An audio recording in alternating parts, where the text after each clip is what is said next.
We're RSX from the University of Toronto, and we're back to compete for the third time in the URC. We're back with new partners, ideas, machinery, and a huge and talented team. We're lucky to have access to amazing facilities at U of T, and even an entire dome called the Mars Dome for indoor rover testing. Our focus this year is on robustness, because in the desert, anything that can go wrong will go wrong. We've treated the CDR as a much bigger milestone by using it as a deadline for a completely functional rover. We're glad to say that we've achieved just that. So let's dive right in. Last year we chose an unconventional drive system design that had some difficulty navigating the desert terrain. This year, we've chosen a much more conventional rocker bogie system and have instead focused our efforts on making the drive system as robust as possible. We've also put significant emphasis on advanced and experimental manufacturing techniques. For the wheels, we extensively tested a number of off-the-shelf wheels using our custom in-house wheel testing apparatus. Since we weren't satisfied with the performance of several off-the-shelf wheels, we designed and manufactured our own wheels, using extremely lightweight carbon fiber, expanding polyurethane, and machined aluminum from Protocase. With the help of our sponsors at a local polyurethane manufacturing facility, Talamolder, we were able to test multiple tread patterns, foam densities, and rigidities in order to choose the most effective design for the wheels of our rover.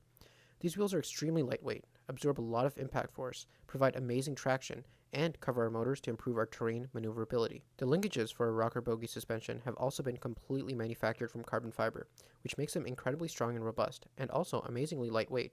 The geometries of these linkages were carefully chosen based on computer simulations to ensure that the rover would be able to overcome the obstacles that we've faced at the URC in the past. We've also made a lightweight carbon fiber chassis, which has been carefully designed to fit all the electronic components and be modular enough to add and remove components required for the different challenges. The chassis also houses a differential gearbox, which connects the two sides of the rocker bogie suspension system and ensures that the two sides of the rover always maintain contact with the ground. We've designed a brand new robotic arm with 6 degrees of freedom, including a spherical wrist that provides us with an effective workspace suitable for all of the challenges. The degrees of freedom have been carefully chosen to allow us to reach any point on the equipment servicing panel and any point on the ground directly in front of the rover.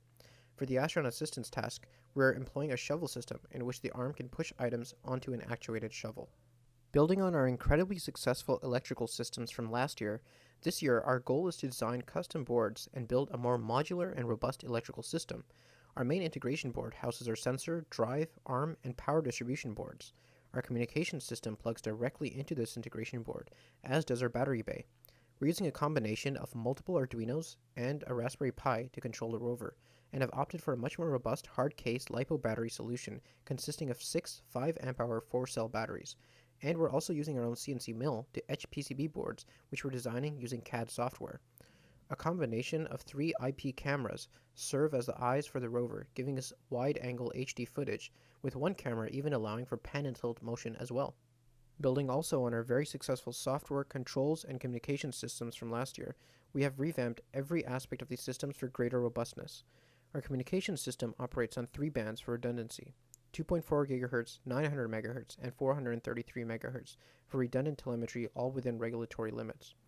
Our ground station is an incredibly exciting and sturdy design, as it is actuated and autonomously tracks the rover based on GPS and heading data, and maintains the most optimal connection with it, allowing us to use a highly directive parabolic antenna on it, and omnidirectional antennas on the rover itself. Our wireless systems are able to operate for over 4 kilometers and up to 20 kilometers line of sight. Our software is written in Python and C, and we've made beautiful graphical user interfaces to display critical information from the rover, such as rover health, GPS location, mission status, and sensor data for the science task. The rover is manually controlled via 1 or more pilots trained to use off-the-shelf joysticks and, in some cases, virtual reality headsets also. Our rover is packed with sensors and experiments. On board, we have methane, hydrogen, and oxygen gas sensors, as well as soil moisture and temperature probes, and a microscope which transmits live images samples to the ground in real time. Our drill provides us with excellent samples within the mass range we expect, and our HD cameras assist with gaining the best possible view of interesting geological features. At the base, we have a combination of a series of chemical experiments and an open-source spectrometer we built on our own.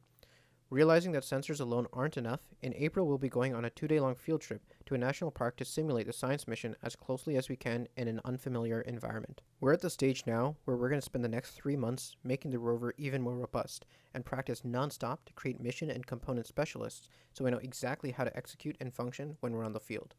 We're super confident, have a lot of people supporting us, and are an incredibly passionate team, so we can't wait to participate in the effort to push the limits of space exploration with our rover at URC 2016.